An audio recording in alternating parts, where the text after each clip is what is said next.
Welcome to the Wise Women Podcast and our debut season, Wisdom's Discovery, Finding Your Center at the Edge. Because some moments in life call us to our edge and then beckon us to expand beyond it. In this season, we dive into the shared experiences of 20 remarkable women. And through honest conversation, we explore together the moments that shape us, stretch us, undo us, and ultimately return us to ourselves. I'm Catherine Jelinek, and this is the Wise Women Podcast. Welcome, everyone. Today, I have the delight of getting to interview and talk to Pam Kosanke. She's a certified EOS implementer and the former chief revenue officer for EOS Worldwide, along with being a lifelong multi-sport athlete and a life coach. Pam, thank you for being here. Thanks for having me. Happy to. So where does your story begin? I would say there's like a pre and post this moment for my life in recent history. And it is a moment where an old timer in our community stood up at an event we were at and said, I used to think that the secret was surrounding yourself with people who are better than you, more intelligent, that kind of thing. And that's how you go far in life. And he said his latest discovery was that it was really about surrounding yourself with people who are growing. And that hit me like a capital T truth bomb. And I came home and told my wife about it. And I was really excited about this. Wow, I really feel like that helped me reframe the way I was just thinking about, almost life in general. And instead of feeling like there was a sense of excitement with that new discovery, there was actually this look of what I had read as disappointment. And suddenly it was clear that I think she felt stuck with me not growing. And I had to take a real look at that and go, I've never thought of myself as somebody who's stagnant. Yeah. All I've ever done was explore and try to do more and try to get better. And well, in many ways, I actually realized I was just kind of on a constant tour of just to see how much I could do and see what I could accomplish and how many things I could be good at. And so it was this kind of sense of horizontal expansion, I would say. Like I was really good plate spinner. I can do just about anything and I can run through every brick wall. And so that was kind of my sense of growth, I think, or what I thought was expansion. And suddenly it led me to go, there's something big that I must be missing, because I knew that she had been coaching with some people and there was there was things that she was learning. She was changing her worldview. And I was stuck, I guess. So I hired a coach and I was introduced to somebody who called himself a soul coach. And I thought, what is that? And I was very skeptical because I'm not religious, and also because he just seemed like an average dude, And he and I laugh about this now, so it's funny, which, brings in my own egoic nature of who's this guy, like what has this guy got to tell me? And what was so neat about it, I really liked kind of his model, and I got into the intellectual nature of it and thought, what a smart model. But it wasn't until I experienced it and realized that what he was modeling for me was pure love. And I don't think I had actually really understood what that felt like. And mostly because I think it starts with self-love. And people are searching for love only to realize that it has to start with, yourself. And what he was doing was something so pure and meaningful to me that I didn't see it coming. I didn't see it coming. I had never let it in before, and he got me. And Wow. and it was just kind of this, I felt safe. I felt like there wasn't a power dynamic. There wasn't a sense of me having to be right. He didn't need to be right. It was more of a, let's explore together. And there's just no judgment. And it was really, really powerful. And so through that experience, I started to have these really strange emotional experiences. I could feel something was happening where I was coming from head to heart, and I didn't know what that I intellectualized what that had meant, but I had not felt it.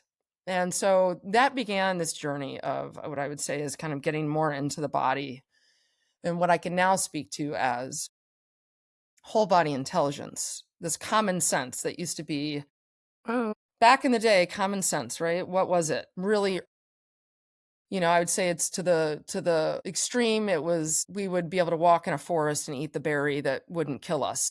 We would just know, or a mushroom would give us a good trip versus kill us, and we would just kind of know. Or the wayfinders out there and the angle of the water on their boat could tell them where land was. So there's no Google and all that stuff, right? It's a full body experience, and I think I was kind of cut off at the head, and I didn't really fully get that. Now, so many of us are.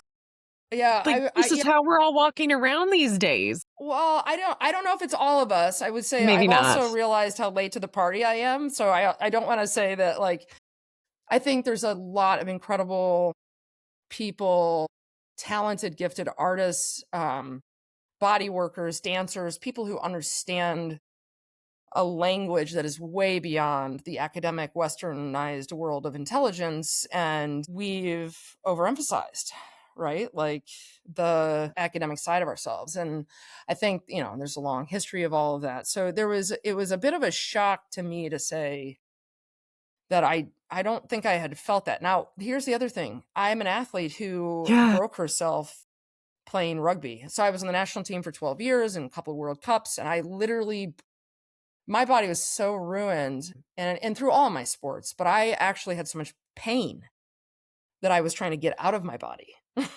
And so I think that disconnect of body and mind cut me off from feeling and sensing. And so I was intellectualizing everything, which was driving me crazy.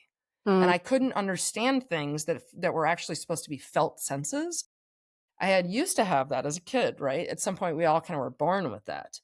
But I had worked it out of myself, and I didn't know some of those consequences. So here I was off kind of what I was thinking as expansion is about knowing more and reading more and getting all this information. And only to realize that joke was on me.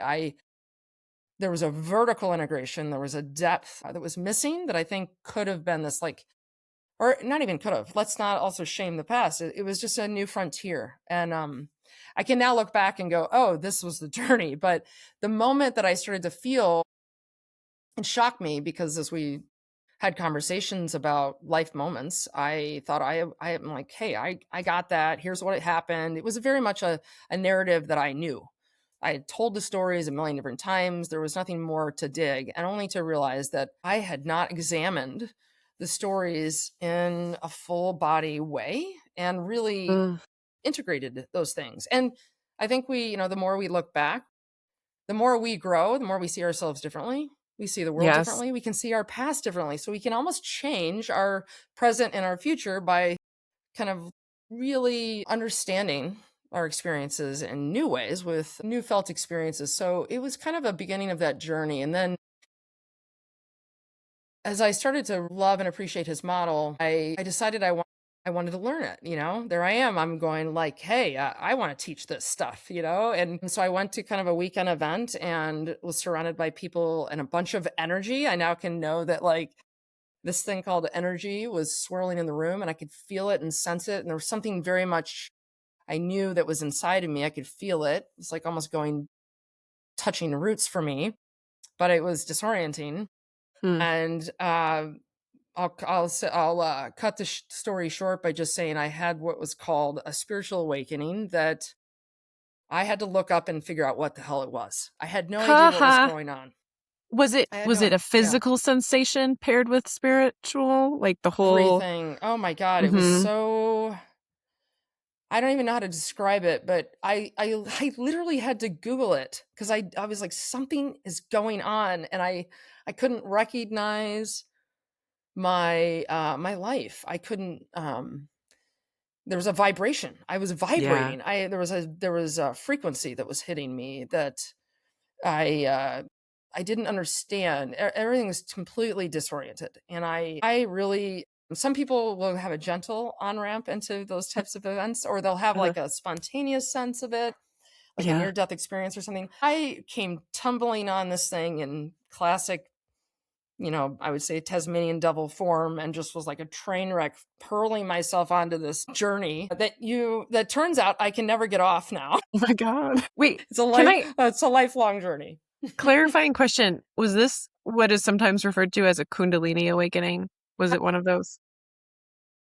Sure. I think I've experienced a few versions.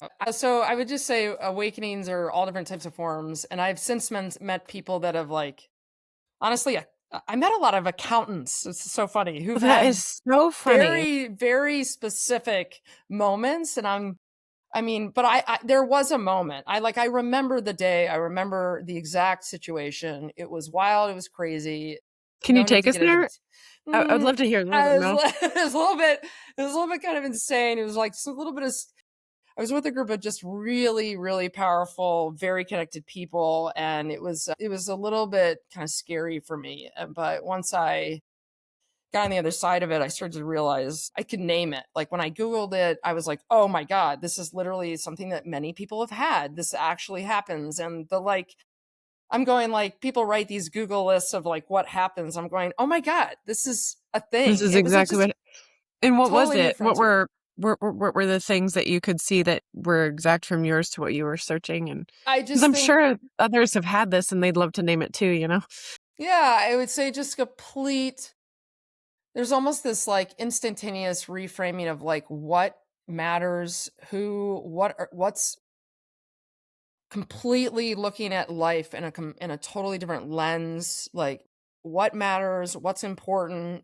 I mean, they go through the dark night of the soul type thing, these things that now are very real parts of a process of re-examining your life, but also life itself and your relationship to it. And there was a vibration, there was a there was an energy field that was happening. I literally was vibrating and not knowing, and I was felt magnetic. I felt and things were happening where people were, I could sense even people's reactions to me changing. I was giving off some sort of vibration that was happening, but it was again very disorienting. And I didn't know what to do with it. There was a lot of energy. But there was something that had started that I was not going to put back in some box. I knew that it was Yeah, the genie was. I knew it was irreversible, and I knew it was for my best interest, I think. And it was awakening. It was an awakening. It was like a wake up. It's time to get on some sort of path that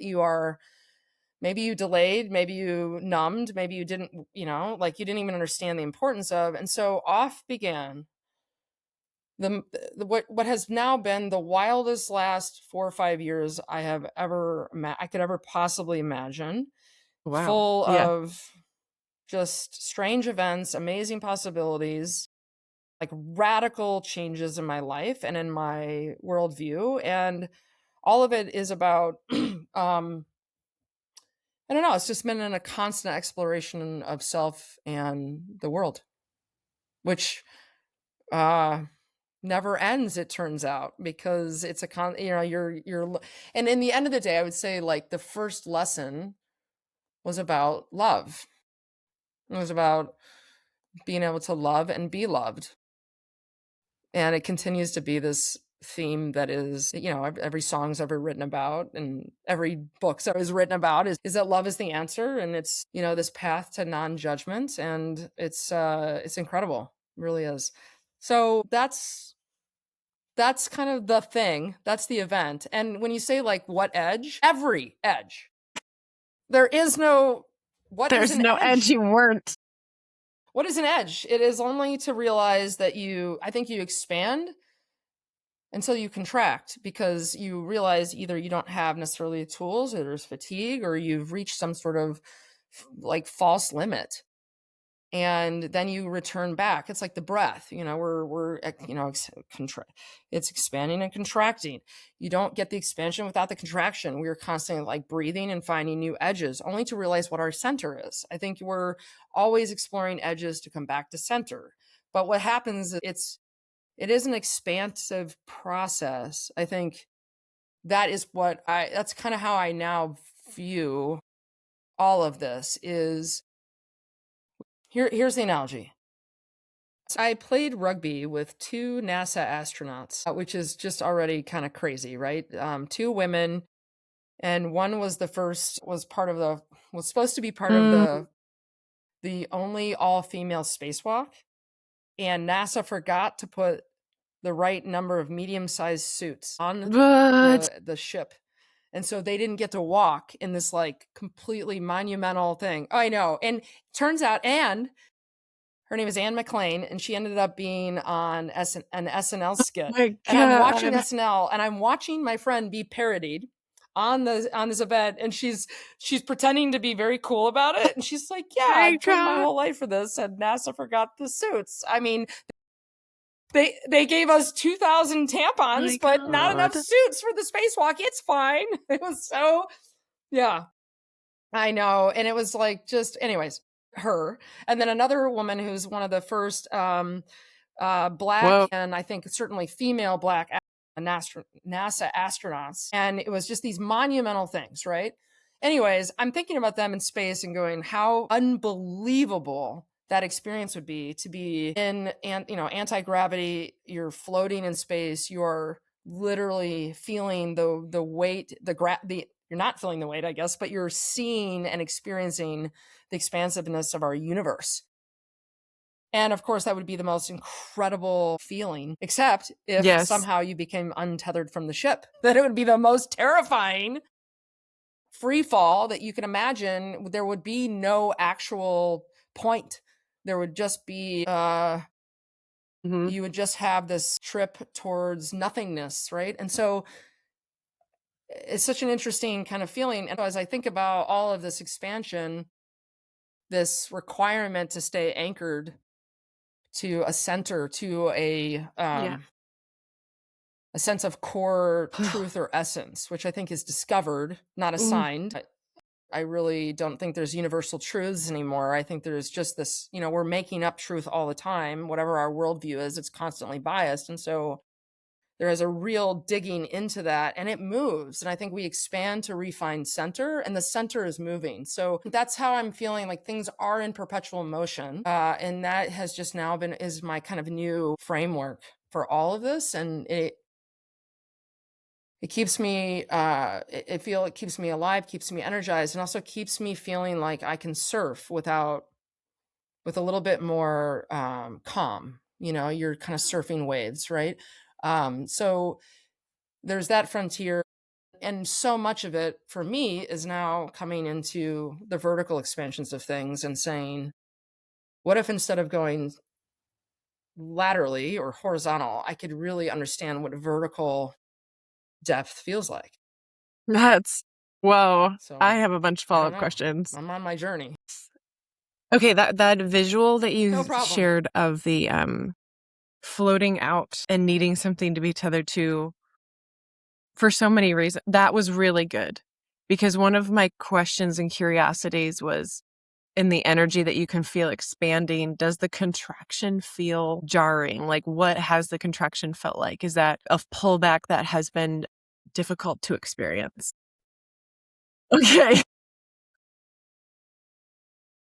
Yeah. When you hit an edge, edges can be a sense of chaos. It can be a sense of false confidence. You can suddenly slip into this kind of egoic sense of your truth is everybody's truth. There's just this sense of universal, your experience is other experiences. Sure. And you can almost have a disrespect for not, almost like as we're in, I would say what has helped me throughout my life is grow almost as if there was nothing in my way and that no opinions mattered. And I actually had this whole framework of I could never be too high, never be too low. And I actually disregarded, because, in sport, it was like if you got sucked into what people thought about you, you could go down some sort of rabbit hole really quickly, right? So I didn't hear praise, and I heard a lot of criticism, but I almost couldn't even hear praise. But I moved through with a little bit of like disregard for rules Mm-hmm. because, and it mattered, right? Like I was breaking ceilings constantly. But there was a lot of pain and there's some disrespect in that. And there's a lack of self-respect in the end that can happen as you start to take on some of that. So I think that, when you hit edges, there's something that there's a kind of it's humbling. And contraction, we can make it as hard or as easy as we want. I think there's a sense of where the lesson will be given until it's learned. It will, right? Like we're calling it in or experiencing it only to realize in the end, everybody's doing the best they can. So part of this is like, you experience it and and sometimes it is the unexamined sense of, oh, this is how I showed up. This is mine. This is not mine. I've taken something too far. I was not ready. I was not as equipped. You think you're ready. And I think I about love the Martha change Beck too. cycle. Mm-hmm. So Martha Beck is one of my favorite kind of coaches and Wow. authors. Yeah, and I've gone to one of her retreats, and I've read a lot of her Wow. books, and I'm a Cool. Martha Beck Wayfinder kind of certified coach now. And she doesn't, not, again, there's not like when you start to get in this world of things, there's not like a lot of these new concepts, right? Like the idea of the change cycle is grounded in this idea of a catalytic event, a chrysalis, like a stage of the caterpillar going into Wild, the isn't it? goo and melting itself. I mean, can you believe? Eventually become a butterfly. I cannot believe that. Honestly, it's one of just the most so cool. incredible processes that you can possibly imagine. Yes, it's insane, and we don't even talk enough about that. And I would say we don't talk enough about the placebo effect. But I digress. These are like some of my two favorite things to ponder. And you start to go through this. There's like change cycle, this natural order of a catalytic event that forces a reframe. It can be good or bad or anything. It's just about change. And then you go into this sense of finally feeling all the feelings. There's nothing you can do in that stage except honor what is happening, these feelings that are happening. So you just got to feel feelings, which I had to learn how to do and not skip steps, And then you move into this idea of like you start dreaming and scheming. That's the next phase. Dreaming and scheming into a sense of what is now possible. So you stop asking what should work and you start asking what can work. And that is part of this progression out of the change. And then once you start to feel like you have a sense of it, you got to put you're like, okay, like let's put the real plan together. And you start the hero's journey, this classic sense of like, I'm going to take all of I've learned. I'm going to put it into form and I'm going to build something and I'm going to take all these new learnings and I have the answers, only to realize it's way harder than you thought it was. And then you say, oh, I'm going to go back to that's where this term back to square one comes in. And people sense that, and this is I would say the contraction. People sense that as a failure or a sense of like, I've taken all this progress is now lost. And it's just not true. We are actually, the reframe is we're going on to square one. We're not going back. You get to begin again. You get to begin again with all of this new wisdom and new sense of self and all the things that you thought were true that maybe you now need to question, and you just go through it again. And at some point, of course, we reach the promised land, and maybe that's for 10 seconds or 10 years. But here's the trick. The trick is you learn to live in square one.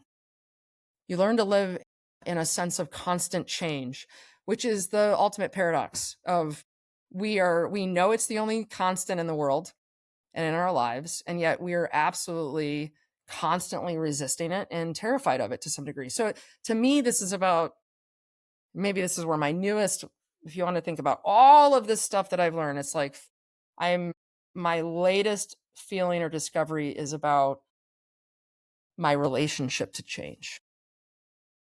My relationship to change, which is always happening. And then you stop resisting the flow of life. You stop being out of sight of what is. And in like the Buddhist world, it's, it's like anything that is competing with what is the definition of suffering, wanting something to be true that isn't. So you learn to live in change because it's literally always happening. It's your relationship with change. So I feel like that at the end of the day, it's probably I would say that this is probably it's where I'm landing right now and it's allowing me to feel like I can exhale. That's the center you're getting pulled back to at the while moment. surfing.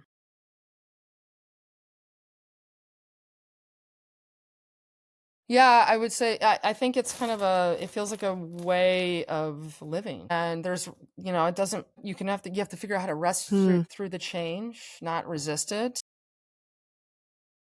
And we can expand. We don't have to be so out of control with expansion. We can be patient and slow with it, and we can meet it where it is and realize there's always a new center, but there's no place to go. So really, there's no some there, right? There's no destination where I'm like, and now I get a prize for being the most changed, evolved human on the planet. We're all getting the same thing at the end. So it's just, it's like learning how to surf by being in a positive relationship with change.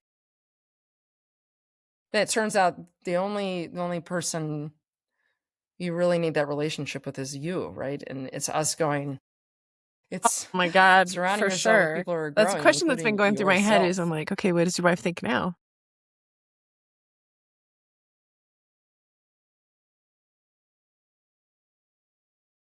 She's very proud of me. She's also been whipped around. So she's on this wild journey with me. And, you don't pick up one end of the stick and not get the other. It's kind of like we're both having to go through this tumultuous world.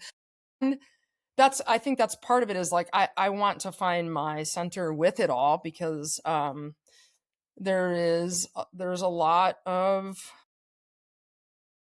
when you're in, if you can learn how to be in more of an us consciousness versus kind of that rugged individualist mode that I've been in as an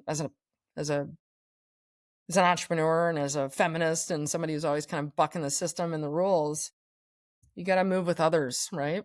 And I'm learning to have a whole nother level of respect for my effect, my impact on others. Yeah.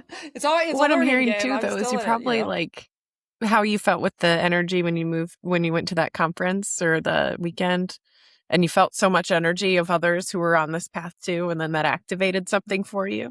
And it sounds like you're probably producing some of that effect these days. Yeah. And you and your wife being both on some sort of path and at the same time, and there's like a bit of a thing happening in your house. Oh yeah. Oh yeah. Yeah, we're all, we're moving. We're changing. We're active in it. And I think that's part of it is this we're very actively working to, this is an interesting thing as I keep thinking about is this idea of improvement. No, because at some point good and bad gets you stuck in the judgment trap. It's more about just, I think it's about trying to play in space higher level frequencies best you can, higher levels of consciousness. All of this is about more conscious creation, period. And realizing that there's a, if you can get, and again, I'll bring in a Martha Beck wisdom of, it's almost like the intentions before the creation, the sense of dropping into wordlessness to listen, to feel all of everything around you, not just the words in your head and words, period. But there's like a deeper knowing and kind of slowing down and sensing. And then there's a sense of oneness, which is seeing all of it is in relation. We're not separate. And the moment you start to feel like you are actually moving separately without being connected to the much, this kind of sense of oneness across the world or even in your household, right? You got to really get connected there. And then the imagination, then there's a sense of actually allowing this imagination can be part of the creation process. And ultimately it takes form. But if you do things in the other order, which is basically just like running and gunning, and you can create a lot of shit. You can create a lot of unconsciousness. Now, so I think it's just a process. It's all a process. It's not an event. And the moment you think you've arrived, and yet events can have a big catalyzing place in the journey. Hey.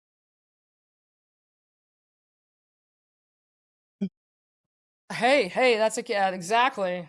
Catalytic event, right? Like that is what it's called. There's events all over the place. There's train stations everywhere, but Yes. there's no Yes. That's what destination. I We're was all just on going to some ask, sort of actually. It's like spiral this infinity loop. happened.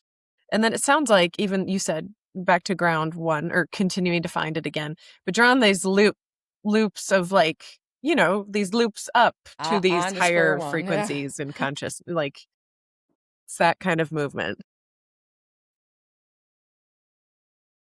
Yeah, yeah. I mean, this is why the infinity symbol is such a classic symbol across all religions, all kind of like mathematics. Like it is a sense of Hmm. of the infinite, the sense of infinite creation, death, and Beautiful. rebirth, all of it. Yeah. And I Eating its literally tail. have this like dragon that's like it's like it's like a dragon butterfly and it's going into yeah. It's just it never ends, and at some point the moment when you're trying to escape it, that actually is the fool's errand. You will find resistance in that, but we're all doing that at some point. We're like, oh, I'm gonna stop believing them, I'm gonna Yeah. shut down that Numb thing, I'm out gonna because I go can't handle it.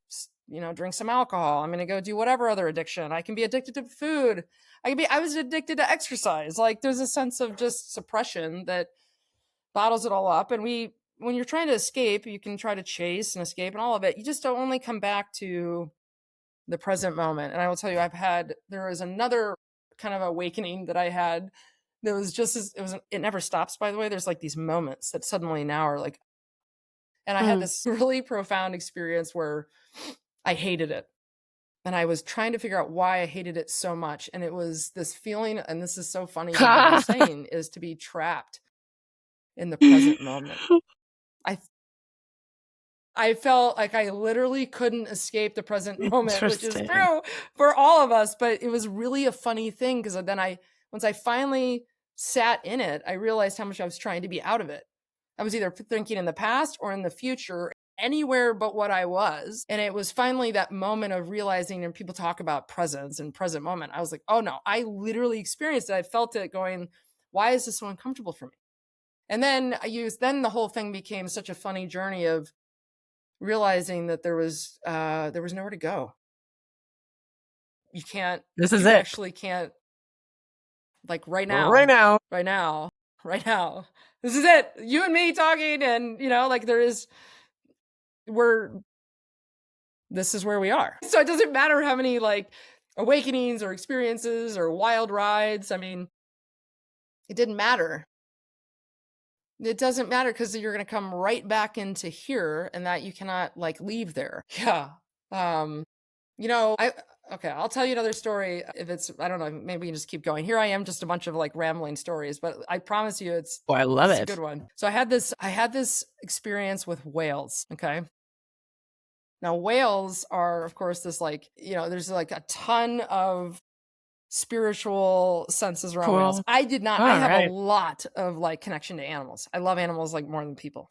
But I had never really felt into the Where whale was it thing. in the world? When I was at the Martha Beck retreat in January, it was in Costa Rica. And there was this woman who I had just met, and she was like, we were kind of swapping some animal stories, and she's like, I'm gonna go have this incredible They knew they were going whale to. experience They with these just two knew. women who are Okay. really incredibly Wow. spiritual guys, and you need to come. And I was like, I was like, uh, that sounds big and expensive, and maybe I don't know. Like, what's your name again? And then we got past that, and then she like called me, and she's like, no, really, I really think you need to meet these people. And like, I don't know, it's like a call, and finally you just hear it and you're like, okay, I'm listening. Well, I kind of called, there's a couple slots left, and I was like, okay, maybe. And it was like, a couple months away. I was like, I don't know if I can sneak this in, but the stars were kind of aligning. Well, then I get this text message that says like, happy International Whale Day. And I'm like, why am I on some random? And then I'm thinking, oh, they're listening, and it's the whole thing, and like, good, that was a good one. And then I go on a business trip, and I decided to take myself to a museum that I'd always wanted to go to, and there was this crazy art installation that I turned the corner, and it's an entire end cap display of whale What? deodorant. It was like fake blubber whale deodorant. It was like a whole mock Yeah. thing, and I was like, okay, whales, like I'm seeing you. I hear this, I see this. And then and then there was like a humpback whale that swallowed a kayaker, and I had like 15 people send me this video at the same time, and they're like, "This is why you don't go in the ocean." And I'm going, "This is why you go in the ocean," because like I wanted that. I was like, "Oh, I want to be eaten by the humpback whale and spit out, as long as you spit out." And so I was just like, "Okay, whale." And then I'm driving. I'm calling some of my friends, going, "You know what? I'm kind of feeling like maybe I want to, take Tracy on this whole whale experience." Like, and it was a sperm whale diving experience. And I was like, okay, like it's starting to feel real. And I was like, maybe, hang up the phone.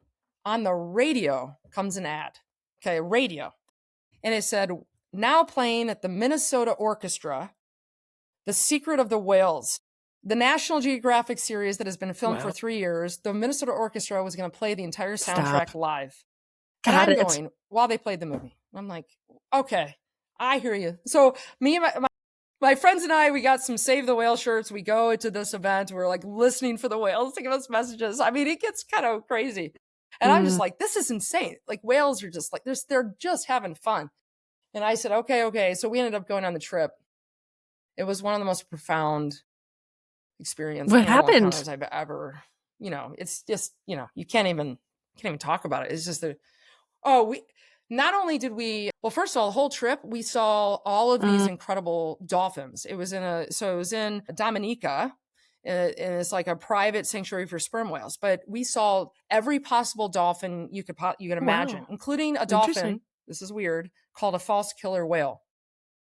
It is it is not a whale. It is a dolphin, but we've named it that, which is it is not. And it doesn't kill. And it says false. It's the strangest nomenclature. But anyways, we experienced all of it. And then at the very end, they're like we didn't find the sperm whale. We're packed our bags. I'm ready to go to a trip. And we're kind of feeling it was a great trip. And it almost like didn't matter because we had such a beautiful time with all these incredible people. But we get a call and says they found the sperm whale. So we canceled the flight.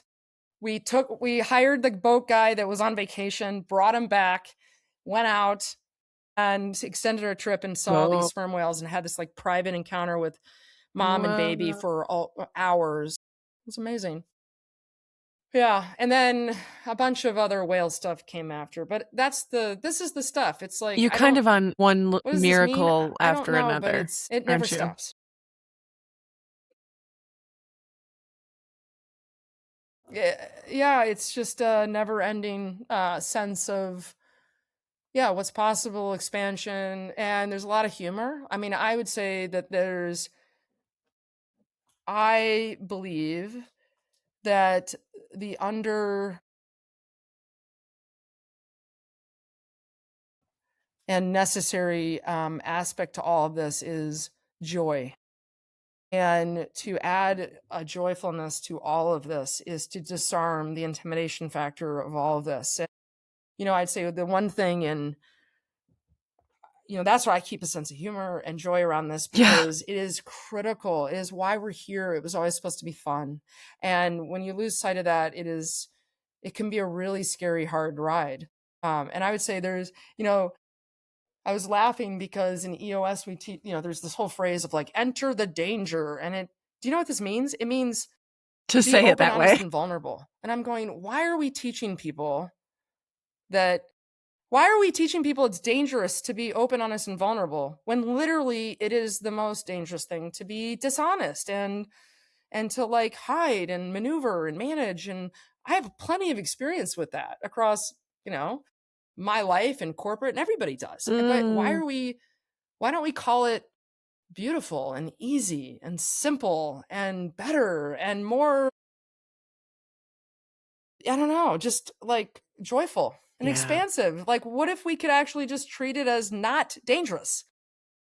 Why does it have to hurt so bad? I mean, it's like, and when you come down to it, when people are open, honest, and vulnerable, it's really, it's up to everybody to be able to deal with this energy feedback loop of realizing you might not have all the answers. You might have it wrong. And also, so what? Begin again. It's all egoic, right? It's all like, the only reason we make it hard is because we're centering ourselves around it. I mean, so what do you feel with like so many of these layers that I think we can all feel? and this beautiful energy that's been expanded and contracted, but continues to take you on this journey. What's the wisdom? Like, what's the piece from this story that you really want to impart on others?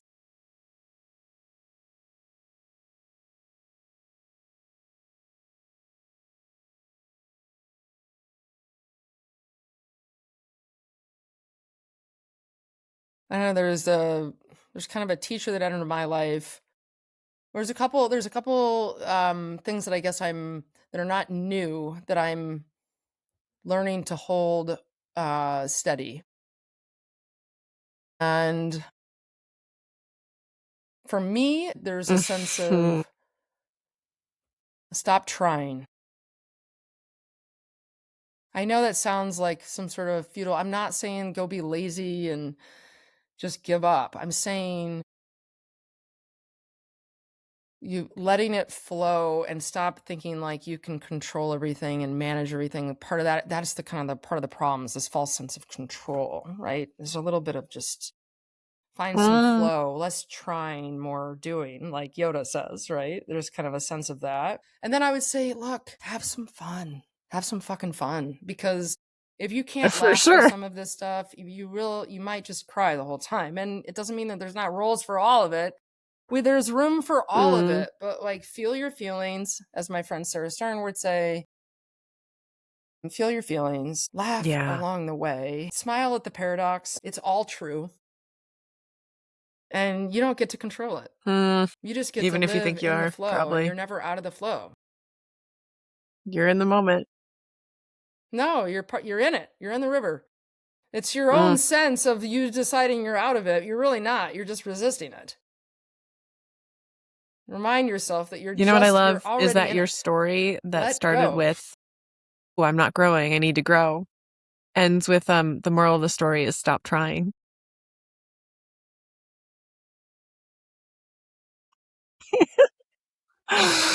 Yeah.